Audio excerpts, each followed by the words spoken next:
अब हम देखते हैं फ्रेंडली माइक्रो ऑर्गेनिजम्स क्या होते हैं, कि ये जो माइक्रो ऑर्गेनिजम्स है वो किस तरीके से हमें हेल्प करते हैं, हम ह्यूमन बीइंग्स को ये माइक्रो ऑर्गेनिजम्स हेल्प करते हैं। तो making of curd and bread, commercial use of microorganisms, ये जो मेडिसिन होती है उसको प्रिपेयर करने में भी माइक्रो ऑर्गेनिजम्स हमें हेल्प करते हैं। Vaccine, increase the soil fertility, soil की फर्टिलिटी को इंक्रीज करते हैं। क्लीनिंग द एनवायरमेंट, एनवायरमेंट को क्लीन करते हैं। तो वन बाय वन देखते हैं कि किस तरीके से हमें हेल्प करते हैं। पहला जो पॉइंट है making of curd and bread, कि ये जो कर्ड और जो ब्रेड होती है उसको प्रिपेयर करने में ये माइक्रो ऑर्गेनिजम्स जो है वो हमें हेल्प करते हैं। जैसे कि ये जो कर्ड है वो किस तरीके से बनता है, तो कर्ड को प्रिपेयर करने के लिए ये जो कर्ड होता है उसको हम मिल्क में ऐड करते हैं और उसको रहने देते हैं। तो ये जो मिल्क है वो कंप्लीटली कर्ड में कन्वर्ट हो जाता है। तो ये जो कर्ड होता है उसमें ये लैक्टोबैसिलस बैक्टीरियाज प्रेजेंट होते हैं। ये जो बैक्टीरिया है वो माइक्रो ऑर्गेनिजम्स है। ये लैक्टोबैसिलस बैक्टीरिया ये मिल्क में मल्टीप्लाई होते हैं और मिल्क को कन्वर्ट करते हैं कर्ड में। ये जो कर्ड है वो मिल्क में जब हम उसको ऐड करते हैं तो ये जो लैक्टोबैसिलस बैक्टीरिया है वो लैक्टिक एसिड को प्रोड्यूस करते हैं और ये लैक्टिक एसिड है वो मिल्क में जो प्रेजेंट प्रोटीन होता है उसको जमा देता है और ये जो एंटायर मिल्क है उसको कर्ड में कन्वर्ट करता है। तो इस तरीके से माइक्रो ऑर्गेनिजम्स हमें कर्ड को प्रिपेयर करने में हेल्प करते हैं। अब हम देखते हैं एक definition, fermentation, A process of breakdown of sugar molecules in absence of oxygen is called fermentation. Sugar के ब्रेकडाउन की जो प्रोसीजर होती है वो ईस्ट के द्वारा होती है। ये जो ईस्ट है वो ऑक्सीजन की एब्सेंस में शुगर के मॉलिक्यूल को ब्रेक डाउन करते हैं और उसको कार्बन डाइऑक्साइड और अल्कोहल में उनको कन्वर्ट करने का काम करते हैं। तो ये जो ब्रेड, केक और ये जो पेस्ट्रीज होती है वो स्पंजी क्यों होती है, वो ऐसे स्मूथ क्यों होती है, क्योंकि उसमें नेचुरल तरीके से शुगर प्रेजेंट होता है या हमने भी थोड़ा बहुत शुगर को ऐड किया होता है। तो ये जो शुगर है वो शुगर को ये जो ईस्ट होती है, ईस्ट को भी डाला जाता है। ये जो ईस्ट है वो शुगर के मॉलिक्यूल को ब्रेक डाउन करते हैं और इससे जो है कार्बन डाइऑक्साइड प्रोडक्शन होता है। तो यहां पे कार्बन डाइऑक्साइड का प्रोडक्शन होता है केक, पेस्ट्रीज और ब्रेड में। तो ये जो है वो इस तरीके से स्मूथ और स्पंजी हो जाते हैं। इसीलिए ये जो कर्ड और ब्रेड है उसकी प्रिपरेशन में ये माइक्रो ऑर्गेनिजम्स हमें हेल्प करते हैं। Commercial use of micro organisms की जो अल्कोहल, वाइन और जो एसिटिक एसिड होते हैं उनके प्रिपरेशन में, उनकी बनावट में ये माइक्रो ऑर्गेनिजम्स हमें हेल्प करते हैं। जैसे कि जो फर्मेंटेशन प्रोसेस है जिसमें ऑक्सीजन की एब्सेंस में ये जो ईस्ट है वो शुगर को ब्रेक डाउन करती है और उनको कन्वर्ट करती है CO2 और अल्कोहल में। तो इस तरीके से अल्कोहल को प्रिपेयर किया जाता है with the help of east micro organism. ये जो अल्कोहल की जो प्रोसीजर है उसको प्रिपेयर करने की, उसमें ये जो व्हीट, राइस और जो क्रश्ड फ्रूट यूज होते हैं उनमें जो नेचुरल तरीके से शुगर प्रेजेंट होती है उनका यूज किया जाता है। ये जो ईस्ट है वो उनको ब्रेक डाउन करती है और अल्कोहल को प्रिपेयर करते हैं।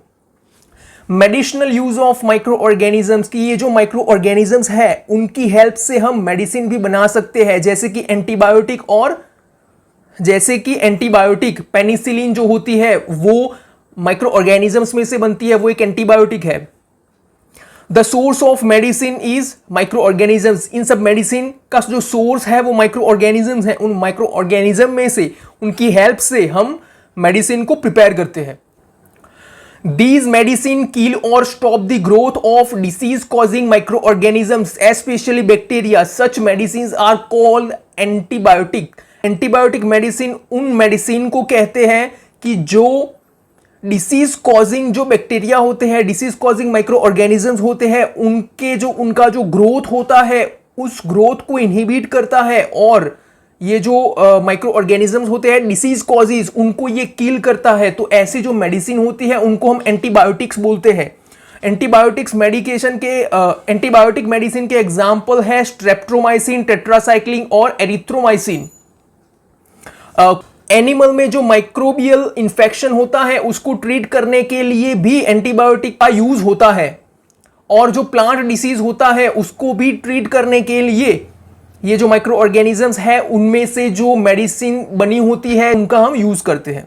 हमारी बॉडी जब डिसीज कॉजिंग माइक्रो ऑर्गेनिज्म से अफेक्ट होती है तो हम बीमार होते हैं, हम एक इन्फेक्टेड पर्सन कहलाते हैं। तो ये जो डिसीज कॉजिंग माइक्रो ऑर्गेनिजम्स हैं उनसे लड़ने के लिए हमारी जो बॉडी है वो एंटीबॉडी को प्रोड्यूस करती है, और ये जो एंटीबॉडी है वो डिसीज कॉजिंग माइक्रो ऑर्गेनिजम्स के साथ फाइट करती है और हमारी बॉडी को प्रोटेक्ट करके रखती है।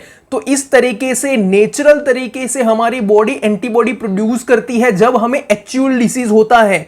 और ये जो वैक्सीन होती है उसमें डेड और वीकन माइक्रो ऑर्गेनिजम्स को एक हेल्दी पर्सन की बॉडी में इंट्रोड्यूस किया जाता है, ताकि जो हेल्दी पर्सन की जो बॉडी है वो एंटीबॉडी प्रोड्यूस करे। और ये जो एंटीबॉडी है वो ये पर्सन को जब एक्चुअल डिसीज होता है तो उसके साथ वो फाइट देती है अच्छे से। तो जो हेल्दी पर्सन होता है जब वो वैक्सीन ले लेता है तब वो वैक्सीनेटेड पर्सन कहलाता है और वो डिसीज से प्रोटेक्ट रहता है।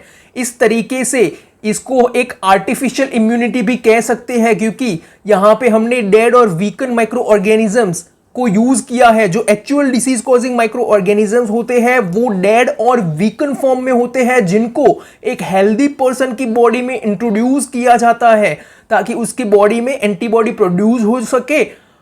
और जब एक्चुअल डिसीज होता है तो उस डिसीज से उस हेल्दी पर्सन को प्रोटेक्शन मिल सके। इसीलिए इस तरीके से जब हम छोटे बच्चे थे तो हमारे पेरेंट्स जो थे उन्होंने इस तरीके से हमें वैक्सीन लगवाई होगी। ये जो यहाँ पे आप देख सकते हो ये एक पोलियो ड्रॉप्स है, इसे भी एक वैक्सीन कहते हैं। यहाँ इस वैक्सीन में एक्चुअल माइक्रो ऑर्गेनिजम्स होते हैं, actual disease causes micro organisms होते हैं जो रिस्पॉन्सिबल होते हैं डिसीज के लिए। पर यहाँ पे ये वीकन होते हैं, ये डेड होते हैं ताकि ये बॉडी को हार्म ना करे। यहाँ पे जो cholera, tuberculosis, small pox, hepatitis, ये सब जो डिसीज है उनको वैक्सीन से प्रिवेंट किया जाता है। इंक्रीज द सॉइल फर्टिलिटी, ये जो माइक्रो ऑर्गेनिजम्स है वो सॉइल की फर्टिलिटी को इंक्रीज करते हैं। जैसे कि ये जो लिग्यूमिनस प्लांट्स होते हैं, ये लिग्यूमिनस प्लांट्स जो होते हैं उनका ये जो रूट होते हैं, रूट में रूट नोड्यूल्स प्रेजेंट होते हैं। ये जो रूट नोड्यूल्स होते हैं उसमें इस तरीके से राइजोबियम बैक्टीरियाज प्रेजेंट होते हैं, और ये जो राइजोबियम बैक्टीरिया है वो एटमॉस्फेयर में से नाइट्रोजन का सॉइल में फिक्सेशन करने का काम करते हैं। और ये जो नाइट्रोजन है वो एक न्यूट्रिएंट है जिसको ये जो रूट्स है वो एब्जॉर्ब करते हैं, और ये जो क्रॉप है उसकी ग्रोथ अच्छी होती है। तो इस तरीके से ये जो राइजोबियम बैक्टीरिया है वो सॉइल को रिप्लेनिश करते हैं न्यूट्रिएंट से। इसीलिए ये जो सॉइल की फर्टिलिटी को ये माइक्रो ऑर्गेनिजम्स इंक्रीज करते हैं। ये माइक्रो ऑर्गेनिजम्स एनवायरनमेंट को भी क्लीन करते हैं। कि हमने कहीं पे देखा होगा कि जब कोई एनिमल की डेथ होती है या जो पत्ते होते हैं, जो पौधे होते हैं, वो सब पौधे जब जमीन पे गिरते हैं तो कुछ दिनों के बाद, कुछ हफ्तों के बाद वो वहां से गायब हो जाते हैं, क्योंकि ये जो माइक्रो ऑर्गेनिजम्स होते हैं वो ये डेड एनिमल और ये जो प्लांट वेस्ट होते हैं उनको डिकम्पोज करते हैं। तो ये जो माइक्रो ऑर्गेनिजम्स है वो हार्मफुल सब्सटेंस में से सिंपल सब्सटेंस में इनको कन्वर्ट करने का काम करते हैं। ये जो प्लांट और वेजिटेबल वेस्ट होते हैं उनको हम एक पीट में डाल देते हैं। ये जो पीट है वो फील्ड में होता है, तो ये जो वेस्ट है उनको हम एक पीट में डाल देते हैं, और ये पीट में कुछ दिनों तक, कुछ हफ्तों तक इसे वैसे के वैसे छोड़ देते हैं। तो जो माइक्रो ऑर्गेनिजम्स होते हैं वो इन वेस्ट को डिकम्पोज करते हैं, और डिकम्पोजिशन से जो प्रोडक्ट हमें मिलता है उसे हम मैन्योर कहते हैं। और ये जो मैन्योर है उसमें न्यूट्रिएंट प्रेजेंट होते हैं जिनको हम सॉइल में ऐड करते हैं सॉइल को रिप्लेनिश करने के लिए, और जो क्रॉप है उसकी ग्रोथ मैन्योर के ऐड करने से अच्छी होती है। तो इस तरीके से ये जो माइक्रो ऑर्गेनिजम्स है वो एनवायरनमेंट को क्लीन करने का काम करते हैं।